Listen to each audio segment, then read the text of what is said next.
Εγώ τι παράβαση έκανα. Πείτε μου, πέταξα κόλλο πού. Πείτε μου μετά και δεν μου λέτε πού το έκανα.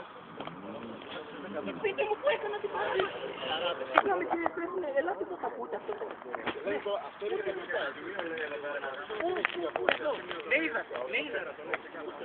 Πού το λέει. Δεν γράφουμε σήκωσα μας το κόλλο. Τι έκανα. Σήκωσα μας το κόλλο. Πέταξε κόλλο. Είδατε να κάνω οδηγικών ικανοτήτων. Πού την έκανα και τι έκανα. Πάντες, στροφές και να κάνεις ό,τι καταλαβαίνεις. Ναι, πού το έκανα. Εδώ είστε κύριε υπεύθυνο, δηλαδή είστε υπεύθυνο. Τα ακούτε αυτό. Τι σημαίνει αυτό, πού έκανα και τι. Γενικό είναι αυτό. Δεν μου το πείτε αυτό. Ναι, πού το έκανα.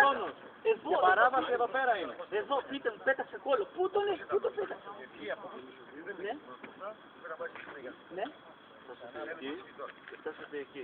Τι έκανα. Καλυφθήκατε. Τι έκανα. Είναι καγέλα! Είναι καγέλα! Έφτασε εκεί! Περπάτησα από πίσω και... Πετάστε εδώ! Είναι καγέλα! Από εκεί που πήγα ήταν πίσω. Από εκεί παιδιά πήγε με τα αυτοκίνητα εκεί. Πώς, δηλαδή, να μην μάθω ακριβώς τι έκανα, μου λέτε από εκεί, τι έκανα, πέταξα κόλλο, τι είναι, μου χάσουνε, κοιτάξτε στενό, πού το πέταξα το κόλλο ρε παιδιά. Δηλαδή είστε υπεύθυνος και τα ακούτε αυτά και μου λέτε τώρα ότι είναι νορμάλ. Από εκεί μέχρι εκεί πήγαμε ανάποδο. Εδώ και τα ακούσαν όλοι αυτό, ότι πήγε από εκεί, εκεί και από εκεί, εκεί και από εκεί, εκεί. Πώς το έκανα αυτό. Κύριε, επαναλαμβάνω. Ναι. Ωραία. Είναι μάρτυρες εδώ, είναι 20-30 άτομα. Κάτι τι ακούσαμε. Είστε υπεύθυνος. Είστε υπεύθυνος. Τα ακούτε αυτό. Ναι, με ίδιο συνάδελφο. Του εξήγησε τι περιλαμβάνεται αντικειμενική υπόθεση. Όλοι το καταλαβαίνουν, δεν χρειάζεται να το πω. Ωραία. Το είδα, το βεβαιώνει ο συνάδελφος. Είτε λέει οποιαδήποτε αντίθεση και λες εγώ δεν έκανα τέτοιο πράγμα, μπορείς να πας στην υποδίωση της τροχές και να υποβάσεις εκεί πέρα. Εδώ επί τόπου που κοιτάμε δηλαδή δεν μπορείτε να πας εκεί κατευθείαν. Όχι κύριε, αυτό είναι ο νόμος.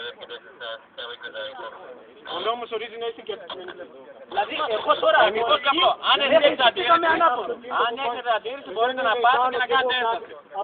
Θα κάνω ένσταση αφού ο αστυνομικός το λέει και εγώ να πάω να το πω. Είναι αναφορά του αστυνομικού. Από εκεί πέρα Αφού μου λέει ότι από εκεί μέχρι εκεί πήγαμε ανάποδα σε ένα στενό δρόμο τόσο που τα μάτια ήταν στα αυτά θα τα πει και θα κρίνω διοικητής μετά. Τελείωσε, δεν έχω να σου πω κάτι Είμαι στο παραπάνω. χέρι, δηλαδή στο έλεος του διοικητή. Δεν είναι τίποτα και θα ακούσει εμένα. Θα την αναφορά του συναδέλφου. Από εκεί και πέρα, τώρα κάτι.